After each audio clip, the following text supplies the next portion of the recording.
มันอยู่วิมานเวียงวังจันแก้วบ่มีในเต้าแล้วน้อง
หลวงพ่อประเสริฐเจริญพรอวยชัยให้ท่านสุขใจทั่วกัน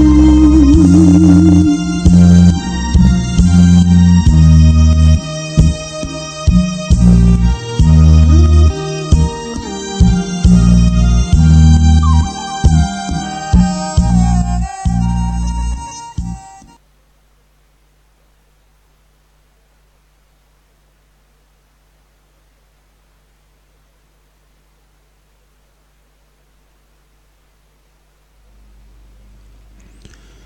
ขอยกมือ10 นิ้วกราบนบนอบน้อมอย่างพระติรัตนแก้วเจ้าตั้ง3 ประการ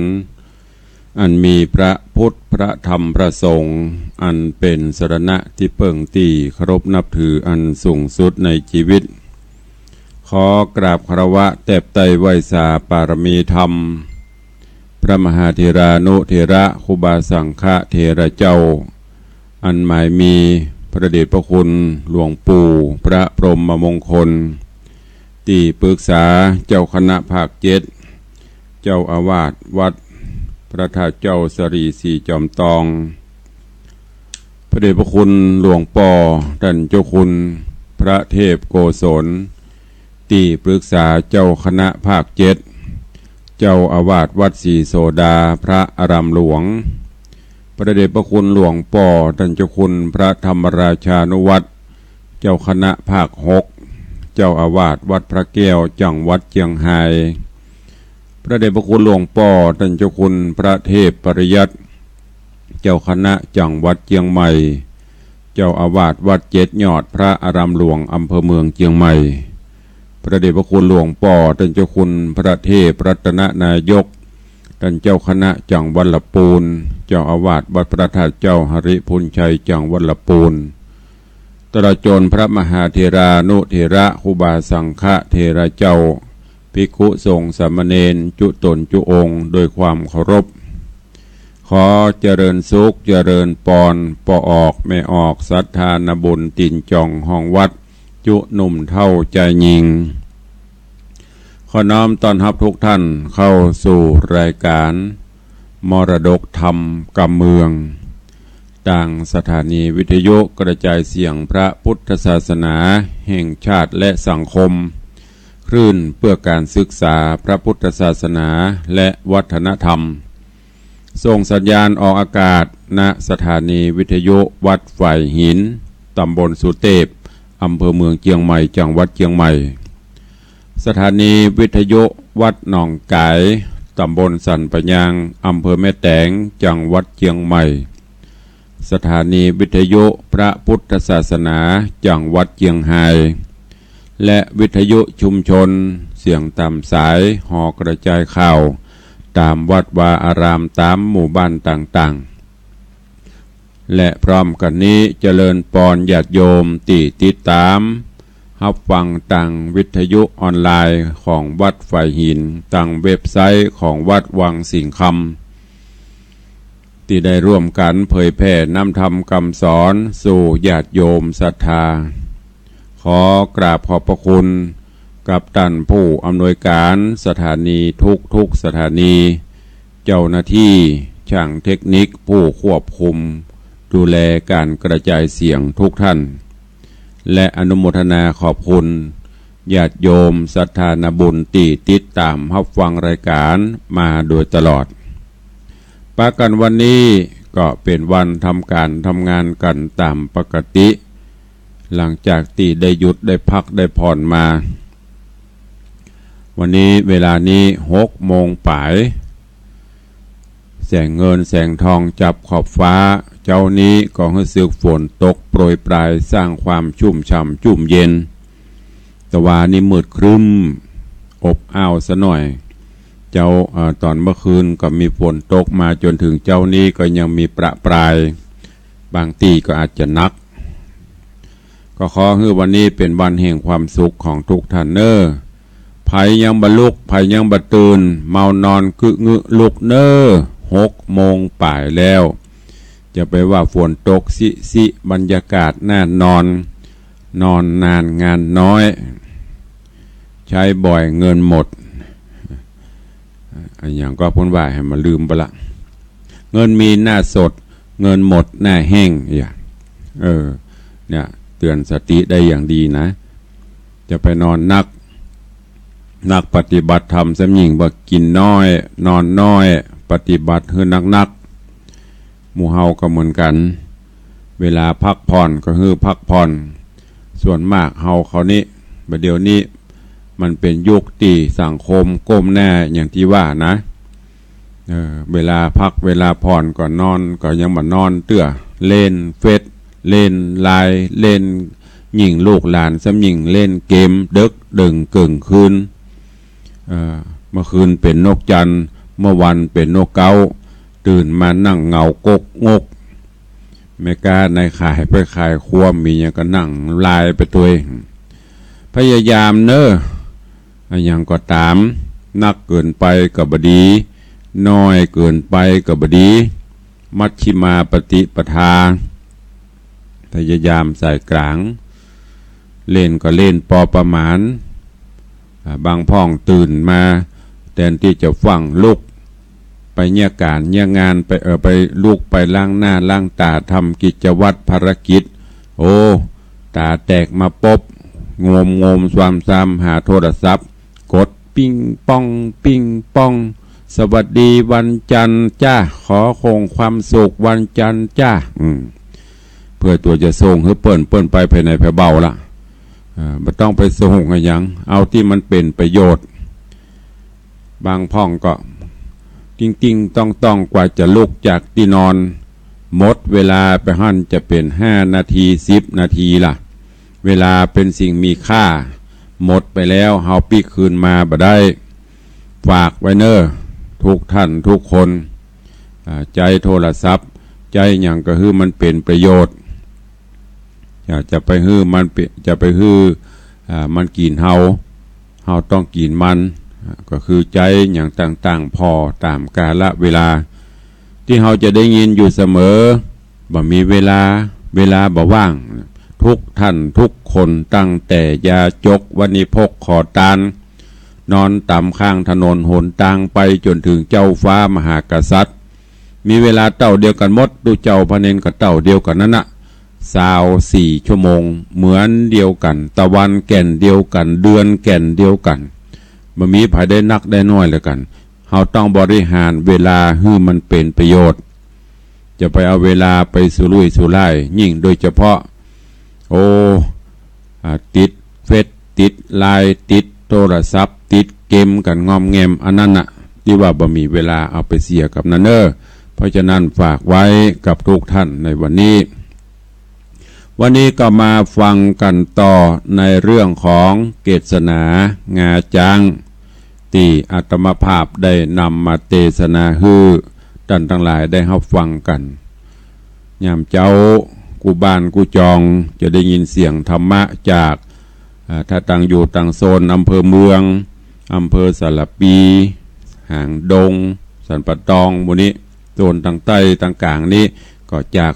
วิทยุของวัดฝ่ายหินคลื่น 104.50 เมกะเฮิรตซ์ถ้าโซนทางเหนือตั้งแต่แม่ริมแม่แตงเป้าไปจนถึงบางตีก็ตั้งชัยประการนี้อาจจะฮับได้อยู่พ่อง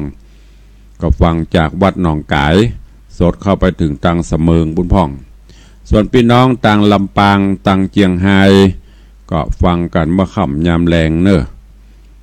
บางพ่องว่าโอ้ตุลุงสวัสดียามเจ้ที่นี่ประมืดเพราะตังปูนจะเป็นเทปรายการเนอะตังสถานีวิทยุวัดพระแก้วเปิ้นเอาเทปไปออกบ่ได้เป็นรายการสดก็ขอขอบคุณตัวเอง ถือเรื่องเกศนางาจังตะวานี้มาถึงยังตอนที่สุรกันธาอันเป็นแม่ของเกศนาหลังจากที่เกิดลูกออกมาทางที่บ่ได้ไปสูงสิงกับใจหนึ่งใจใดอยู่ประพฤติวัดปฏิบัติธรรมโดยดีแต่โดยไปกินพักห่มขี้ซากจ้างแล้วก็เป็นจ้างผู้มีบุญสุดท้ายมาก็มีปฏิสนธิในท้องเกิดลูกออกมาเป็นแม่หญิงก็เนี่ยแม่เฒ่าบ้านใกล้เฮือนเคียงเปิ้นก็มาตั้งชื่อคือว่าเกศนาก็เจริญวัยใหญ่ขึ้นมาตลอดมีอยู่วันหนึ่งก็ใครไปเอี่ยวตามในหัวในเวียงตามภาษาวัยรุ่นเนาะเปิ้นมีการแสดงมีการเล่นหัวกันก็ใครไปเอี่ยวไปแหวงขออนุญาตกับแม่ใจหนึ่งแม่ก็บอกให้ฮื้อไปใจหนึ่งก็ว่าลูกอยู่กับบ้านถ้าจะง่วงถ้าจะเหงา ก็เลยอนุญาตให้เกศนาไปเกศนาไปเอวปรากฏว่าหนุ่มกำนำไม้หันเกศนาก็มีจิตใจปฏิภักษ์ฮักใคร่ต่างก็มารุมล้อมมาจีบเด้อตามภาษาบะเดียวนะภาษาเรื่องก็มาจีบมาซีเนาะซีเนนะหมู่แม่ยิงตั้งหลายสาวตั้งหลายแล้วนั่นไผ่บะเลียวแลโอ้เมื่อเปิ้นบะเลียวแลก็ปากันมาโขดมาเกียดฮือเกศนาแล้วก็ปากันมารุมด่ารุมว่าฮือเกศนาเฮ้ออีนี่มหูตัวเปิ้นมาจีบก็แต่มามีใจปฏิภักษ์กับปัจจัยตัวบ่หูตัวเป็นลูกบ่มีป้อก็ซ้ำเป็นจ้างเท่าบ่เหมือนเปิ้นเหมือนต้านลุมว่าสปะสปันเกศนาได้ยินก็สะดุ้งยั่วโอ้ไอ้ยังมาเล่นแหงเล่นแผ่วป่อแผ่วแม่รู้นี่แล้วก็มันมีแต่กับบัดแต่กะเขาว่าเขาเป็นลูกจ้างนี่พอได้ยินจะอีบะแอวละงานบะม่วนละจิตใจบะมีอารมณ์แอวละก็ฝั่งปิกบ้านให้เข้าบ้านโซโอ้ไปถึงก็ไปฟ้องไปถามแม่ข้าเจ้าไปแอวเนี่ยไม่ยิงมุนนั่นมาลุมด่าลุมว่าหาว่าข้าเจ้าเนี่ยเป็นลูกสัตว์เดรัจฉานเป็นลูกจ้างลูกอย่างลูกบะมีป้อกะ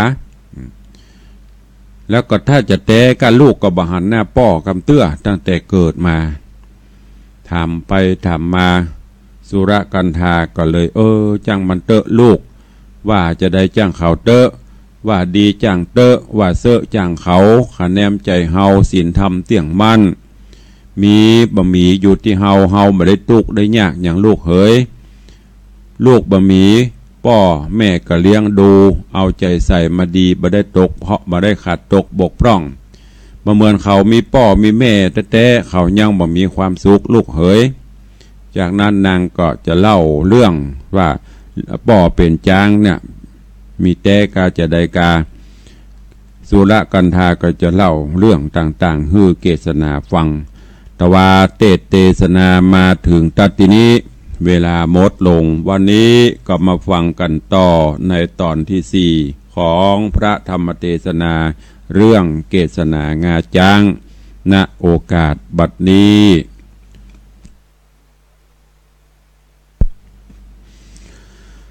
นะโมตัสสะภะคะวะโตอะระหะโตสัมมาสัมพุทธัสสะสาธโวฟังลาโสตุจันนาสัพพุริสะตังลายตั้งยิงและใจหนุ่มเทาอันปากันเล่าทาดาฟังยังรัศธรรมเทศนาเกศนางาจ้างลำดับการมาแถมแล้วเล่าตอนที่4เนอเจ้าขอเชิญศรัทธาหนุ่มเทาหญิงใจจุงตั้งใจไม้ทอมทาดาฟังต่อไปนานี้และนางเมื่อนานนางสุรสากันธาก็มาเล่าตามกรรมมีมาแต่ก่อนเก่าว่ามีจ้างเผือกแก้วมงคลมาสู่ในสวนใหญ่กว้างอันแม่ปลูกสร้างพักไข่มีตังพักห่มแดงใหญ่สะอาดแม่ปลูกไว้แล้วหากดูงามมันหั่นพักห่มแดงแม่ปลูกก็ลวดวักเอาไปกินแล้วขายไว้เนื้อดินหั่นแม่ไปหั่นแล้วก็ลวดยินดีมีสีเนกหาอันหักยิ่งแม่จริงเก็บเอาใส่ถุงปลามาฮอดที่เฮือนจอดแกงกินก็ดูลำดีลำเลิศขับพระก็บังเกิดมีมาจนเกิดเกศนาลูกเต่าแม่ก็เล่าตามกรรมจริงและนาตีนานางเกี้ยวเกศนา ผู้งามแง่ได้ยินกำแม่แห่งตนบอกเก่าก็หูข่าวตามความจริงบัดนี้นางก็บอกใครปากเต้าขนิ่งในใจว่ากูนี่ก็ได้อุปถากตนแม่มาตาก่อนนานมาบ่อน้อ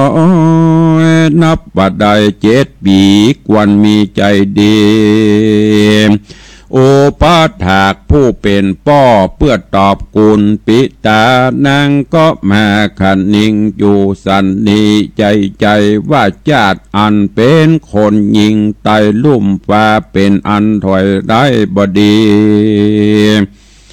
มีคนใดปานเปรียบบัดนี้กวนกูได้ไปอุปถากตนป้อจริงจักได้จือว่าเป็นคนดีจะแลนาการมาข้าดิ่งใจสันนิษแล้วจริงจ๋าซึ่งแม่เจ้ามาตาวาดดุว่าข้าลูกเต่าขอลาไปหาป้อขอแม่จุงโป่งปล่อยวางแดดเตอะนาตีนาหานางสุรสากันธาผู้เป็นแม่ก็กล่าวแก่ลูกแห่งตนว่าตาดูราลูกฮักยิงเดียวแก่แม่เฮยบัดนี้เจ้ากูผู้หนึ่งผู้เดียวปล่อยจักไปดงเขียวป่าไม้ลูกแก่นไทยใส่ใจดังรือลูกจักไปบอดใดแก่นป่าไม้เสือมีนั่นจาภากาหนึ่งอันว่าป่าที่นั้นอันอาเกียนเต็มไปโดยสัตว์นานาหลายสิ่งงูไพรยิงมากมวลมีดังลือลูกคนเดียวจักไปใดลูกแก่นไทยยิงเดียวจากไปในดงเขียวป่ากวางอันมีน้ำไข่ไว้จดเจือกับตังราชสีป่ามาในอันเอวแลนล่าไปมามีหลายภาษาต่างมีต่างหมู่ลิงก้างและฝูงแลดตังต่อแตนและแม่เพิงหินยุงตากคบเจ็บและนาที่นั้นนางเกศนาผู้งามแง่ก็กล่าวแก่แม่แห่งตนว่าโดยเตจะพละผลบุญอันลูกได้อุปถากกับพละบุญแห่งจินตานทุกประการน้อยมากบุญนี้หากกำจูและนาที่นันนางสุรสากันธาตนแม่ก็บ่อาจจักห้ามลูกแห่งตนนางก็กล่าวว่าตาดูราเจ้าลูกฮักยิงเดียวแม่เฮ้ยพิว่าเจ้ามักใครไปแต่ก็จงไปตามใจเดินหน้าแม่เฮยปูนยังอันว่าบุญแห่งเจ้าอันใดอุปถากแม่มานานขอจงเป็นสะเป่างามเล่มใหญ่นำลูกเต่าไปปานเถิงป้อจอมทำจ้างใหญ่ไปโดยสวัสดีแดเตอร์นางก็บอกกล่าวหูข่าวต่างไปที่พระมาลัยเจ้าจ้างอันอยู่เสพสางป่าไม้หิมมาปานก็มีบานนานและนาวัจนังวัจนะปุณนังกันว่ากล่าวกำบัวรับมวลแล้วก็ลวดมาตกแต่งเข้าใต้เข้าทอง อันจากไปกินกลางดงป่าใบเปื่อบ่เหือตูกไรสั่งสักสิ่งของกินสิ่งตั้งหลายตั้งเข้าสัตุพงและสัตุก่อนนางกอดดาพรำพร้อมจุอันเสื้อผ้าแพร่พันหลายสิ่งดาหือทุกสิ่งนาการว่าบัวรำมวนแล้วก็จริงเอาได้ผูกมือนางว่าตามกำงามใจโจกว่าสลีสวดสดีจุงจากมีแก่เจ้านางอย่าโศกเศร้ามองใจมีใจญาลาบผาแป้ข้าเสกสัตถูแดดเตอะแล้วก็กล่าวกับลูกแห่งตนว่าเจ้าจุงเข้าไปในสวนแห่งราเลเฮไปมาเล่งพอยังห้วยตินแห่งป่อจะเอา อ่านเข้ามาดีนี้ดีงามเจ้าจุงไปตามห้วยตินแห่งป่อไว้หน้าพอเล่งโดตามห้อยตีนไปนันเตอที่นั่นนางเกษนาได้ยินคำจ๋าแม่กล่าวมีใจเจ้าชื่นสู่ยินดีจิงนำเอามายังน้ำต่างหลายแต่บ่อตักใส่ในหม้อและออมหายบ่เต้าแต่นั้นนางก็ไปนำเอาเข้าสาลีคั่วเป็นข้าวตอกกับต่างดอกไม้และเตียนงามมาห้างแป่งสองตามกองนักปราชญ์บ่ฮือกลากราดกองธรรมส่วนหนึ่งนั่นก็เอาตองมาห่อเพื่อจักเอาสมนายังป้อแห่งต้นส่วนโกถากหนึ่งนั้นนา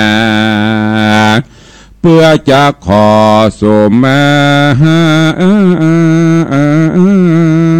เจ้าตนแม่ว่าข้าแด่แม่มารดาผู้เป็นเจ้าข้าลูกเต่าขอสมมาโอขออดสาลูกเต่าล่วงลำโดยการได้ยามเมื่อลูกยังหนุ่มน้อยมือหนาวนวดกินนมแม่จูบโจอุ้มกอดหลอนว่าลูกได้ตอดแขนตีถูกแม่ตนที่เจ็บปวดขี้เยี่ยวใส่กาญาได้มีวาจาเกียรติด่าตั้งต่อหน้าและรับหลังแม่ได้ม่ำของดีปอนลูกข้าลูกเต่าลวดขอขมา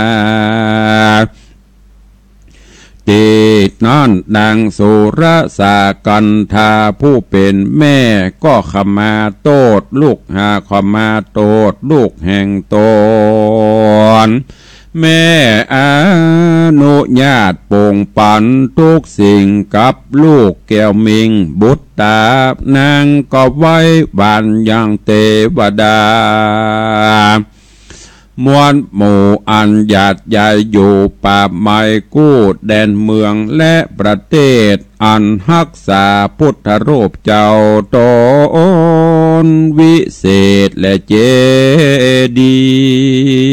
ย์อันรักษาไม่มหาโพอันรักษาโกดตั้งแผ่นดินอันรักษายังที่กินและที่อยู่ตั้งเถื่อนธรรมและปูดอย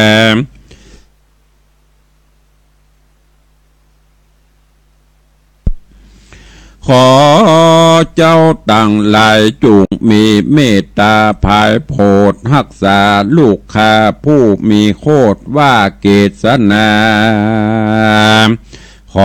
อย่ามีอันตรายตีดแปดหือได้โป้นจากและจังและเสือหมีราชสีและเสือป่ากับตังงูรายราขบเจ็บอย่าหือได้มาพากดลงส่องนาลูกแก้วกำพระหญิงเดียวในกลางไพรเขียวปากกวางสับปะพญาตร้ายยาราวีเดดเตอร์นางก็ไปส่งลูกต่อเต่ารอดถึงส่วนก็มีบ้านนอนและนาส่วนว่านางแก้วเกศนาผู้เป็นลูกกึดใจถูกไปมาก็จริงครับหาหอยตีนป้อล่ำเปิงล่อเจียนจานางก็เอาไม้มาวัดเต็กเวนโดเงาเจ็ดคือปลาย7 นิ้วมือขวางบอกกราดอันนักปราชญ์เจ้าหักกล่าวมานาอ่างก็มายอวันตากราบว่าไอยังหอยตีนป้อไทยแห่งตนขอหือได้ปบปันป้อเจ้าอย่าได้หลงเข้าแต่ต่างใดแดดเตอะแล้วนางก็กราบไว้ยังแม่แห่งตน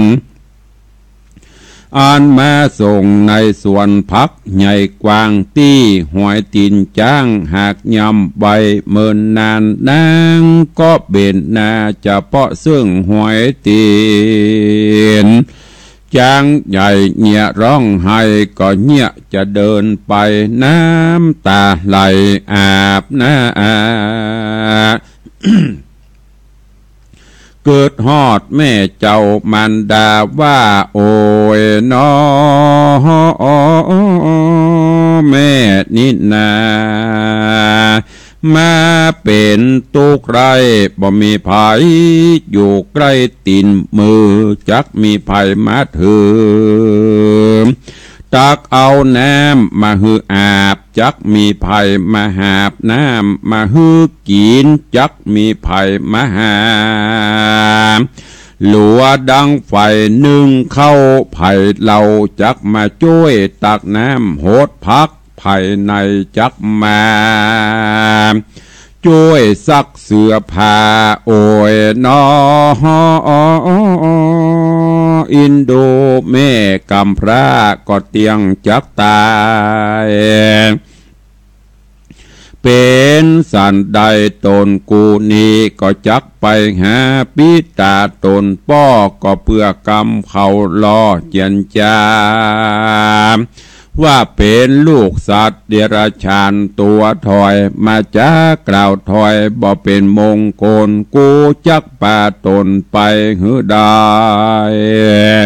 จนป้อแก่นไทยและนางเงี่ยร้องไห้ก็เงี่ยไปตามหอยตีนก็มีบ้านนั่นแล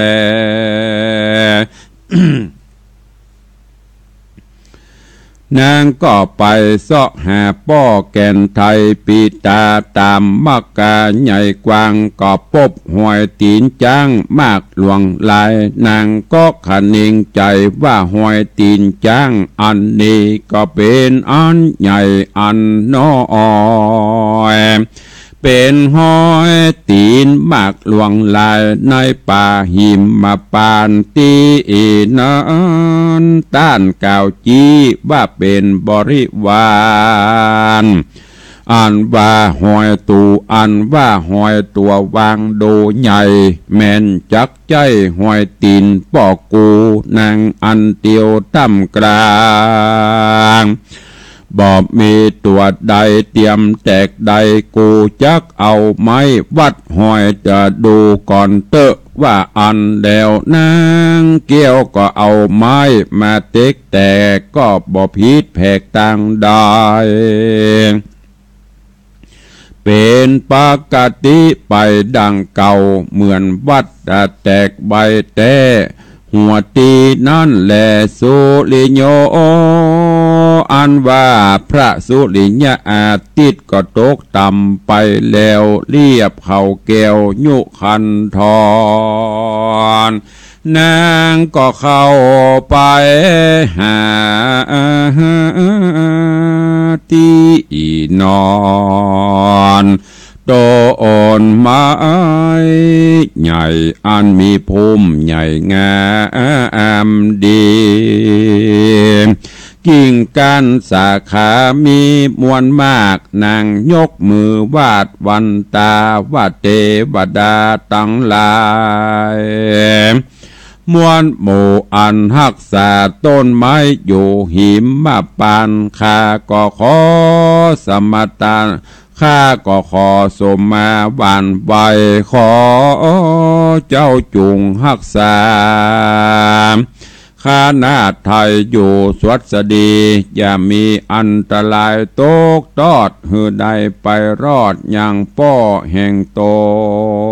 นข้าขอโป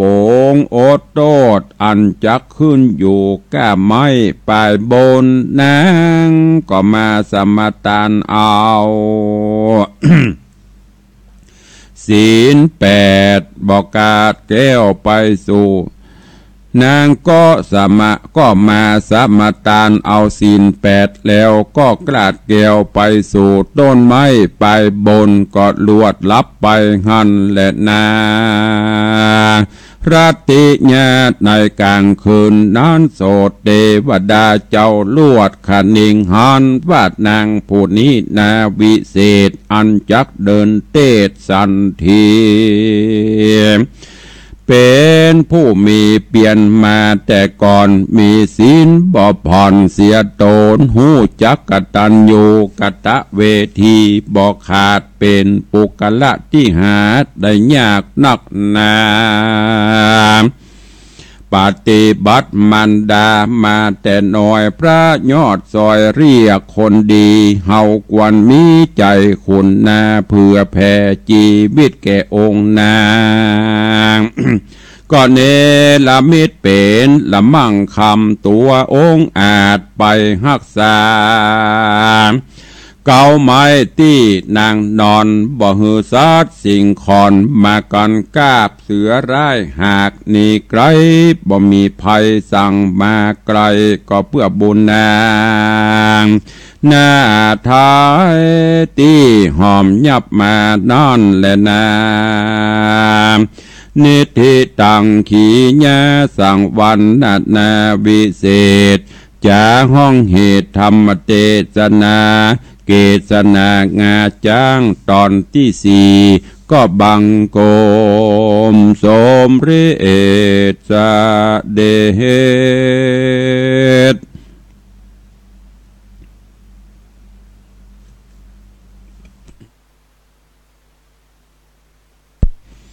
พระธรรมเทศนาเกศนางาจ้างลำดับมาถึงตอนที่4ก็จบปริปุณังไปเรื่องราวเนื้อหาสาระก็ม่วนงันสันเล่าขึ้นเรื่อยๆเนอะ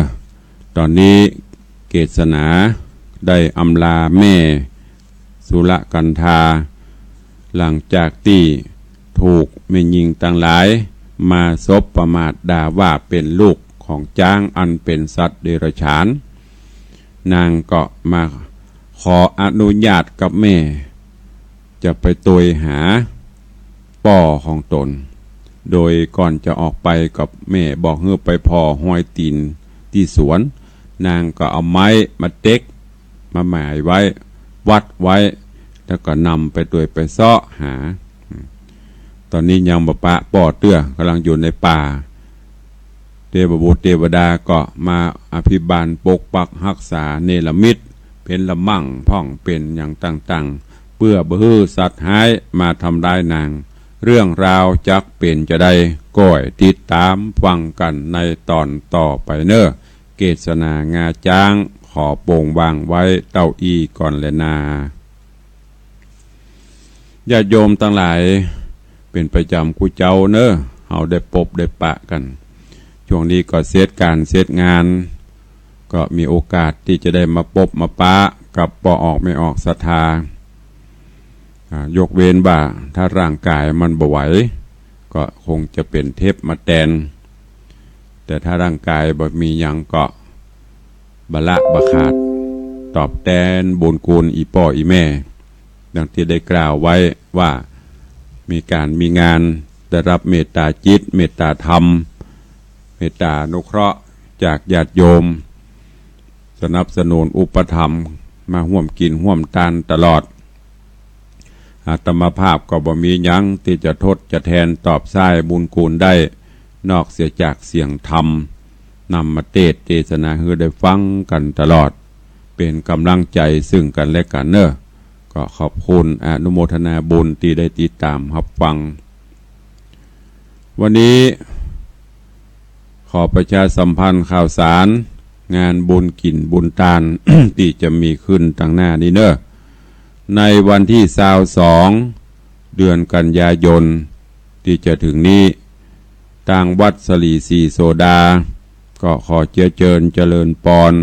ญาติโยมศรัทธานาบุญทั้งหลายร่วมงานวันกตัญญูซึ่งทางวัดได้จัดมากุปียึดเอาวันที่22เป็นหลักเพื่อน้อมจิตอุทิศกัลปนาผลให้ครูบาเจ้าศรีวิจัยสิริวิจโยผู้ก่อตั้งสร้างวัดสลีสีโซดาน้อมอุทิศถึงเจ้าประคุณสมเด็จพระพุทธชินวงศ์ผู้ก่อตั้งโครงการพระธรรมจาริกตลอดจนผู้มีพระคุณต่อวัดสลีสีโซดามาโดยตลอดฉะนั้นเชิญชวนญาติโยมทั้งหลายเนอะวันที่22ที่จะถึงนี้เชิญไปร่วมงานโดยพร้อมเพรียงกันและต่างโซนต่างใต้ก็จะมีงานทำบุญครบรอบอายุวัฒนมงคลวันเกิดของพระเดชพระคุณหลวงปู่พระพรหมมงคลหรือหลวงปู่ทอง90 ป่ายเหมือนเดียวกันหลวงปู่จะได้ดำเนินได้ทำพิธีสืบโหราจตาอย่างต่างๆเนอะก็เจริญปอนไปห่วมกันทางวัดประตึงหลวงปู่ล่าก็มีคงจะเป็นวันที่22นั่นน่ะวันกตัญญูหลวงปู่ล่าอันนี้เป็นประเพณีที่ประจัดกันมาก็เชิญไปร่วมเนอะแล้วก็การนี้ต่างวัดวังสิงห์คำก็ขอน้อมเอิญเชิญชวนญาติธรรมญาติโยมทั้งหลายเนอะในวันเสาร์ที่15วันอาทิตย์ที่16กันยายนที่จะถึงนี้ปีนี้ต่างวัดต่างคณะศรัทธาวัดวังสิงห์คำก็จะได้จัดงานทำบุญถวายทานสลากพัดหลังจากที่ห่างหายว่างเว้นมา4-5 ปีบ่ได้จัดปีนี้วันเข้าพรรษาก็ขอมติศรัทธานาบุญทุกคนก็หันดีหันงามไข่ทานสลากเนื่องจากในโอกาสเดือน12ออกมานี้ประเพณีเมืองเหนือเฮาเปิ้นมีการกินในต้านหลวงกันต้านสลากกัดต้านอย่างสปะต้านขันเข้าขันน้ำเพื่ออุทิศกัลปนาผลให้บรรพชนป่อแม่ปีน้องปู่ย่าตายายลูกเต้าเหล่าหลานที่เขาได้ล้มหายตายจากไปจึงมีการจัดกิจกรรมงานทำบุญทานสลากแม้กระทั่งสัตว์เดรัจฉานเป็นงัวเป็นควายที่เขาได้ใจได้ตั้งเปิ้นก็ทำบุญสูญทานไปฮื้อเพราะถือว่าเป็นเดือนแห่งความกตัญญูเพราะฉะนั้นจะเจริญปอนเนอะอีป่ออีแม่พอออกไม่ออกศรัทธาใครมากินห่วมทานเติงงานสลากพัดกับตุลุงที่วัดวังสิงห์คำก็ขอน้อมเอิญเชิญชวนเนอะหรือใกล้วัดเฮาเปิ้นมีก็ไปห่วมได้อันนี้บ่เป็นหยังบ่ได้บังคับกฎเกณฑ์อย่างเนอะก็บอกบุญไปเพื่อให้ทานร่วมก็มีญาติโยมศรัทธาวัดตุลุงโอ้แปลงก็บ่ได้มีไขเนี่ยฮื้อขอตั้งวัดจัดการฮื้อกรรมได้ก่อต่างวัดก็ยินดีเนอะที่จะจัดฮื้อถ้าจะเอาเป็นต้นโจกก็เอาปัจจัยมาร่วมท่านละต้นละ1,500 บาทต้นละ1,500 บาทนี่ก็คือ500นั่นจะเป็นก้าเครื่องวัสดุอุปกรณ์ครัวกินครัวทานทุกอย่าง ก็จะใส่ให้จนครบแล้วก็แหมปันนั่นก็จะเป็นยอดตาลเป็นสลากโจกคือพระเนนได้จกได้จับสลากเพราะฉะนั้นอีป่ออีแม่ว่าใครกินห่วมตาลเติงกับตุลุงวัดวังสิงคำเนาะแต่ว่าวันซืนกับมาวันเกิดปละวันนี้เพิ่นจะตาลสลากให้ตาลแถมก็ได้หรือกำลังตาลนิ่มตาลเตือกก็สุดแล้วแต่เนอะอันนี้ตุลุงมาเอิญเจิญจวนบอกบุญเผื่อมีใจใครตาลก็บอกมาตุลุงก็จะฮับได้ตึกประมาณวันที่10เนอะเพราะหลังจากนั้นจัดฮื้อบัตรละจะมาจัดแล้วก็เขียนชื่อแต่ละคนติดสลากถ้าได้มาก็ดีบ่ได้มาก็จะฮื้อตังสถาวัดเป็นตัวแทนตาลฮื้อเพื่อฮื้อสมมโนรบสมเจตนาศรัทธาญาติโยมเฮาบ่ได้เก็บเนอะมันจะว่าเอาสลากขอเพิ่นแล้วจะมาเก็บเข้าวัดเข้าวานี่มันได้เก็บแล้วแต่ถ้าเส้นไปตกพระเจ้าก็คือเข้าพระเจ้าเส้นไปตกพระเนนกับไปตามที่พระเนนนี้บ่ได้กำหนดกฎเกณฑ์ก็สุดแล้วแต่เจิญญาติโยมศรัทธามีเจตนาศรัทธาใครห่วมก็บอกมาขอขอบคุณกับ พ่อปันเมตตาภูคามบ้านแม่โจ้ปฐมเดิมแรกร่วมโมทนามา 1,000 บาทจะเดี๋ยวจะโทรบอกให้ ลูกสาวเพิ่นเติมแหม500เอาตะวานี่ยังได้ประกาศแต่เพิ่นได้ยินตุลุงกำลังเกินอันเนี้ยถ้าเพิ่นมีใจเพิ่นจะตานเพิ่นต้องโทรมาล่ะขอร่วมก็เดี๋ยวจะบอกให้เพิ่นเพิ่มแหม500ก็จะได้1ต้นเป็นปฐมฤกษ์งานสลากเนอะเอาละเวลาก็ใกล้จะหมดใครจะจะจ่าสนทนาแจ้งผลการรับฟังกับตุลุง หรือใครห่วมบุญกุศลตัวก็เข้ามาได้เนอะจะฮับสลากตัวก็ได้หรือบ่ฮับก็ได้โทรเข้ามาเป็นกำลังใจกันเวลาเหลือแหมประมาณ 4-5 นาทีในเจ้าวันนี้เจอเนอะใครฟังอยู่ที่ไหนต่างใดรายงานตัวเด็กชายอย่างจะรายงานตัวพ้องเข้ามาเนอะ0817836540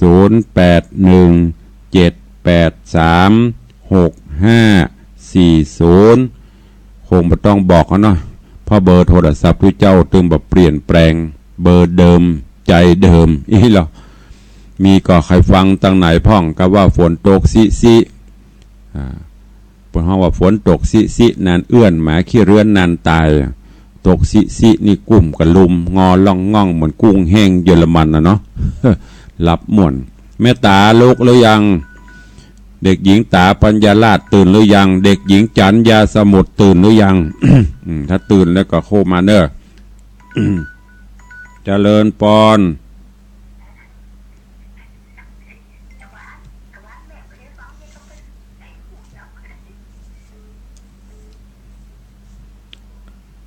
ว่าได้อุ้ยบ่เป็นหยังบ่ได้ฟังก็บ่เป็นหยังถ้าได้ฟังก็รายงานไม่ได้ฟังก็ไม่เป็นไร ดีละไปวัดไปวาก็ฟังที่วัดเนอะเจริญปอนขอบคุณนะแม่อุ้ยเนอะสาธุเจริญปอนสายต่อไปว่าได้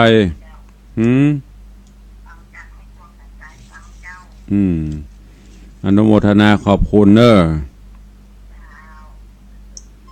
สายต่อไปใครจะอู้โดยแม่กวงมาแล้วดอยสะเก็ดเข้ามาแล้วรายงานผลเดี๋ยวเวลาใกล้เข้ามาติเนอะขึ้นเฮานี่มันน่าจะโละนะเนาะก็ว่าบรรลุกันถ้าเป็น96นี่ป๊อดเถาะยังบัดตันบอกจะโละแฟนรายการ96นี่โปรดโทเปิ้นม่วนนะทุกเจ้าลู่กันจัด สถานี96นะอันของเฮาเนี่ยใครจะอู้ด้วยพ้องดักปิ้ง มีฟังแต่ไม่โทรเข้ามาก็เลยหูพ่องบ่หูพ่องใครฟังอยู่ที่ไหนตั้งเหนือตั้งใต้ตั้งวัดหนองกายวันนี้ใครฟังพ่องรายงานเข้ามามีไหมเปิ้นลิงกับบลิงพ่องตุลุงกับหูเนอะเพราะมันฟังบ่ได้ตั้งปูนตุลุงก็จะเปิดสัญญาณฮับจากของวัดแม่ค่ายลักก็คือที่วัดฝ่ายหินทางเหนือแม่แตงแม่ริมเมืองเป้าทางเสมิงที่ ที่ฮับจากวัดหนองกายฟังได้ก่อเข้ามาเนอเด็กหญิงจันดีว่าใดอากาศโทรมารายงานพ่องกะดักปิ้งวินบ่อยน่ะมันก็เลยบอกหูเรื่องโทรรายงานผลด้วยตุลุงเป้าบะเสียงเตื้อกำลังได้2 แกนอยู่อย่าไว้ใส่สลากพ่องบูนี่จะไว้ใส่สลากพ่องบูก็ใส่ไว้กินปลาแน่กะฮะมาเป็นยังมาก็ได้ไม่เป็นไรขอบคุณหลาย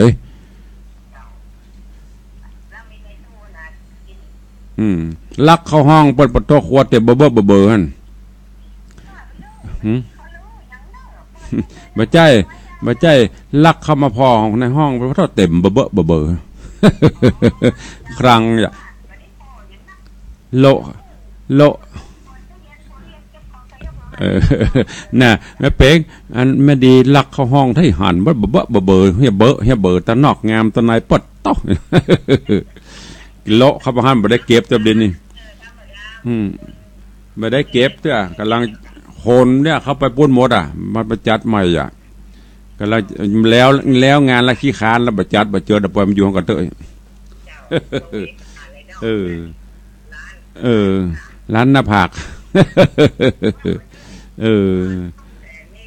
โอ้ยสายรูดไปละหันเดี๋ยวก็อู้กันหลังไม้รูดไปละเจริญปอนฮัลโหลว่าได้อันการายงานพ่องกับแม่ไปฟังบ่ได้บ่รายงานตุลุงไปฮู้จะได้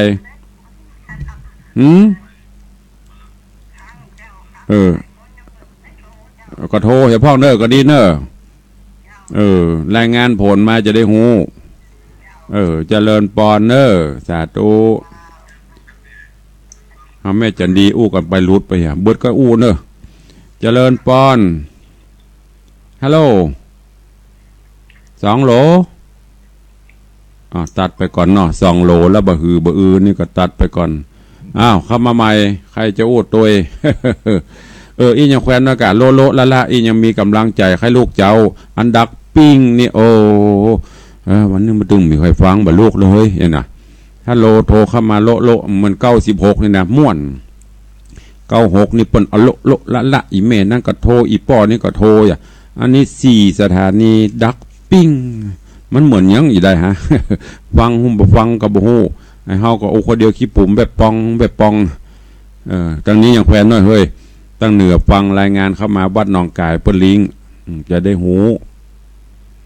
มีแหมก่อเวลาจะหมดแล้วเด้อ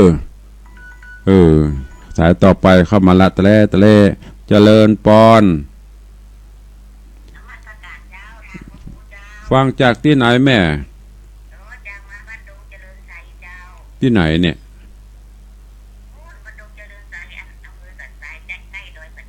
สันทรายฟังจาก104เนาะดีละขอบคุณอนุโมทนางามก่อพออย่างอึ่งยืนกะได้ยินก็เสียงบหันตัวเนาะดีละมันมาแอวเนอมุตีแล้วก็มาแอวเนอวันที่22 เดือนหน้าถ้าบัดติดอย่างกับมากันเนอวันเสาร์วันติดจัดงานบัดตัดเสาร์ติดก็จมบัดเดียวได้เสาร์ได้ติดพอจะหลายก็แต่กี้ไม่จะดีว่าเขาบ่มาแล้วเขากำลังมาหรอถ้าว่างก็มาเนอสาธุขอบคุณหลายๆเนออยู่ดีมีสุขบุญรักษาเจริญปอนเนออีอย่างเกวนหน่อยสมาชิกใหม่เข้ามาโลอีม่วนหน่อยเจริญปอนจากไหนจากละแกงเนาะสาธุเดือนหน้าถ้าพระบัดติดอย่ามากินสลากด้วยกันเนอสาธุเจริญปอนเนอวันนี้โหวันอี้ยังแควนหน่อยเฮาม่วนโลเจริญปอน